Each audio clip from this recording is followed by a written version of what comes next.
It's, Miss Belivet, isn't it? What? Oh, Roy. You're the one who took last week off, aren't you? You had to, take care of your sister, I think? Mother. My mother. She's very sick. No, I hope this doesn't become a recurring thing. I need to know I can count on you.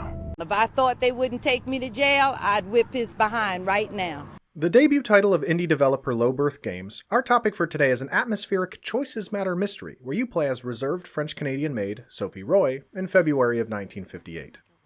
While that may sound quaint, the story opens with Sophie being hauled into a police interrogation room, recalling her actions leading up to an apparent crime. What was the crime and who did it? Why is the police interrogator so intense? And how did our shy protagonist get tangled up in all this mess? My name is Harvey Bodega, and welcome to This Bed We Made. Our story almost entirely takes place in Montreal's Clarington Hotel, an old but pleasant and cozy environment, especially when contrasted to the raging blizzard outside. Many of us have probably been in places like this, so it feels comfortable and natural, and it's a perfect game to play in winter. Objects and areas are well modeled, have character, and are pleasant to walk through. Mostly. While hotel rooms are pretty much designed to all look the same, each one you explore has individuality. Since you know what each room is supposed to look like, you'll typically notice when something is a little off.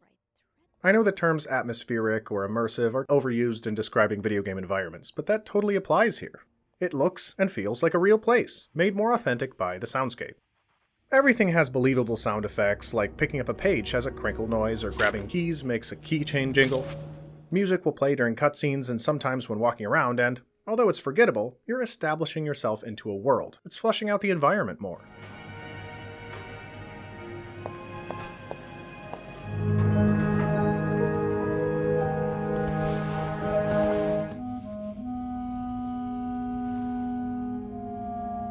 Sure, some sounds are a bit stock, but everything looks and sounds like exactly what you'd expect in a place like the Clarington. Can't quite say the same about the character models, they're quite doll-like. They're not so off-base as to trigger the uncanny valley, but if you have some strange proportions, there are some visual bugs, and stilted animations. I'd say the worst of this is the lip-syncing. It didn't seem natural at all, robotic and sometimes not lining up quite right. That is a shame because the third-person perspective, close-ups, and dialogue are very important for characterization in this very story-driven game. It's a whodunit, so when you zoom in on someone to try to get to know them better and their mouth looks like that, it's distracting, I'll admit. The 2D art, appearing in summary cutscenes and occasionally in the environment, is really good and well stylized. Like seeing Sophie's 2D counterpart made me wish they leaned into this style for the 3D models, but they're serviceable if a bit distracting. Despite this shortcoming, how cutscenes and dialogue are framed and directed, in sort of a cinematic style, artistic pans, scene cuts, close-ups, they really draw you in. The voice acting helps too, as it's solid. Fittingly, everyone sounds like normal people, but interactions are well acted and each character's voice has its own slight accent and distinction. Sometimes I wonder if he's just pulling an elaborate prank on me. Can't you tell me who he is? Doing everything she can to rip us apart. Sophie speaking. Hey, it's Beth. Do you think you could come up real quick? The boss, Bernard, probably has the thickest accent and just sounds like he's fed up with everything all the time. I ended up really enjoying his performance. Linda, Wendy's great at her job. Guests absolutely love her and... Not just guests, apparently. Oh, God damn it, Linda! I'll admit I was hoping for accents like from Fargo or Kurt Russell from Miracle. Great moments Oh, yeah? are born from great opportunity. Oh, you betcha, yeah. But I know those are northern US accents and wouldn't work well for French-Canadian Montreal. Just my own little fondness. Voice direction can be slightly off at moments, but the acting does a lot of heavy lifting. So character models are not so good, and lip syncing is pretty bad, but the environments are great, the cinematic style is theatrical, and the voice acting is good. Moving on to the gameplay, I can reductively summarize this as a housekeeping maid simulator at the surface. Pick up trash, make beds, banter with coworkers, collect dirty dishes, pay your boss, mop up messes, go to the break room, etc. This aspect of the gameplay is exactly like what you'd expect. Like scrubbing tubs by moving your mouse around a lot, picking up objects to examine them, or making the beds by pulling covers up and replacing the pillows. While the gameplay itself isn't the most exciting outside of dialogue choices, walking speed is a little slow, and some of the go find this object tasks are a little contrived. We know Sophie is being interrogated in the present. This will make you think about each one of your actions carefully as they will be relevant for that investigation. Past Sophie may think that throwing away a creepy guy's off-brand spam is no big deal, but present-day Sophie may realize that she destroyed vital evidence. Really, it's hard to describe the gameplay of this bed we made fully without spilling into the story, so I'll give you a little taste of that before I put up the timecode for spoilers. So we start with meek Sophie Roy in an interrogation room, and the cop is all like, "What happened? You gotta tell me everything. We don't want to be here all night, blah blah." On a flashback of the events leading up to the crime, you get control of Sophie, and things start with you cleaning the room of a man and his kid, listening to the radio, and you're called down to the lobby. You interact with two of your coworkers, Andrew and Beth, learn your boss is an asshole, and clean up a mess made by a disgruntled guest named Sam Spade. In this spill, you will find a roll of Mr. Spade's film, so you decide to bring it back to his room, room 505. After the elevator ride, you find his door cracked, red light streaming out of his bathroom, and a yarn map on the wall. He's altered his bathroom into a photo-developing darkroom and is currently developing pictures of you. Not just Sophie in general, but her snooping through guests' things while she cleans their rooms. The yarn map is tracking locations around Montreal, some of which Sophie has visited lately. Whoa. Yes, these pictures were taken prior to our playing as Sophie, but we almost certainly just snooped through the personal documents in the first room we cleaned, so it feels personal and that we're just as much at fault. Yeah, things are already heating up, and we know something is going to go terribly awry. Should you leave this room immediately in case Mr. Spade comes back? Should you destroy the evidence of your snooping? Could you use these pictures as proof that Mr. Spade is stalking you, so you shouldn't toss them, unless this man is law enforcement and is proving you're looking through people's things? Wait, snooping is distasteful, but is it a crime? Could Sophie have been stealing things prior to our playing as her? What if these pictures have significance to something else, like 3 of these pictures show this perfume bottle, sort of looks like a hand grenade? Is that important, so you should leave the pictures? Even if you decide to toss the pictures, what about the rolls of undeveloped film? What about the safe? Could there be more in there? All of this is captivating. I won't say exactly, but what you choose to do greatly affects the outcome, and you feel that significance even when playing for the first time. I greatly encourage you to give this game a shot if you're finding yourself intrigued. I know I'm probably cliffhanging you, but if this game looks interesting, please avoid the spoilers, play it, and discover the mysteries for yourself. If you're on the fence, you can jump forward to my summarized recommendation at the time on screen and come back later. Okay? Alright, let's get into it. After these discoveries, Sophie runs to the phone and you get to choose Andrew or Beth to confide in about the pictures and your previous snooping. Whoever you choose will be your confidant for the rest of the playthrough and will help you at various points. They'll basically say to keep looking around to learn more, and you'll discover that Sam Spade is a false name, although those who have seen The Maltese Falcon probably knew that already. Side recommendation, you should watch that movie. It's great. So this guy's actual name is Paul Morgan. He served in the Second World War, was in love with a now deceased individual named Lindsay, and spent several years in a mental institution due to post-traumatic stress disorder and other mental health struggles. You figure out the code to his safe and discover first that he has a gun, and second, that he's been stalking a couple referred to as M and H, who your coworker friend helps determine as the guests staying in room 509, Hector and Marcella Cruz. How are they involved? Why does this dude have pictures of you? Well, after some retrieval quests, demonstrations of a hostile work environment, collaborating with and likely flirting with your confidant, piecing together torn pieces of paper, and translating a secret language, you find out a lot about Hector, Marcella, and Paul. First, insurance man Hector and his wife Marcella are in Montreal to celebrate their wedding anniversary, but Hector is sleeping on the couch, and their marriage seems rocky. This is for 2 reasons, although he isn't aware of either of them. First, Marcella is having an affair with a woman named Anna Sullivan, who recently fled her abusive husband and is staying with her son next door in room 507, the real reason Marcella wanted to go to Montreal. Secondly, under a pseudonym, Marcella is a published author of lesbian romance novels, of which Paul is an enormous, fairly obsessive fan.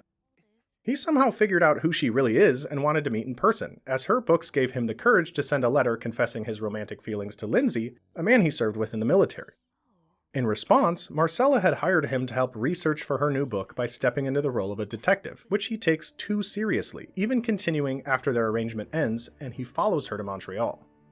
That's why he's here and why he was photographing Sophie. Honestly, just for kicks, no malice, and doesn't even seem to realize she was snooping.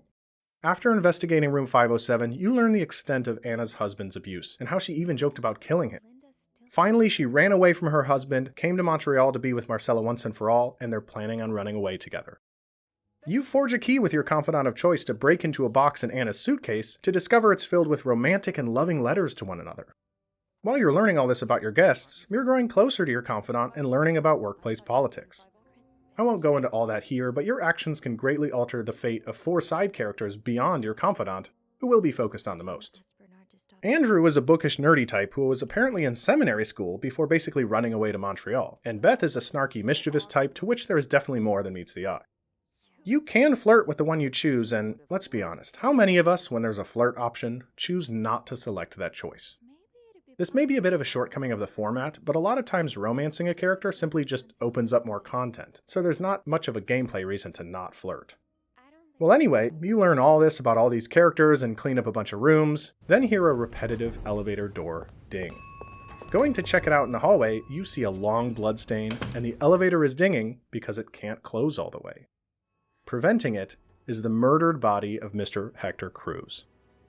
This is what eventually lands you in the police station, at least after losing and restoring the power, taking the elevator to the first floor, calling the police, and talking to your confidant while you wait for them to arrive. I did laugh at what the police operator says. "What's the emergency? A murder? Okay, the police are on their way. Bye."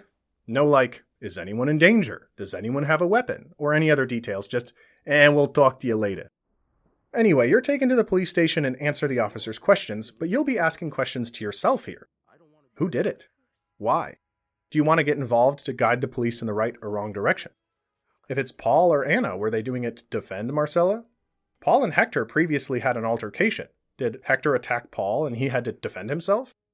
Did Anna step in and murder Hector so Marcella and her could be together? Was it someone else altogether?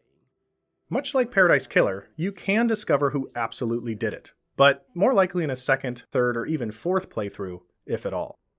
On most playthroughs, especially people's first ones, you're more likely left in this gray area of trying to piece the story together yourself.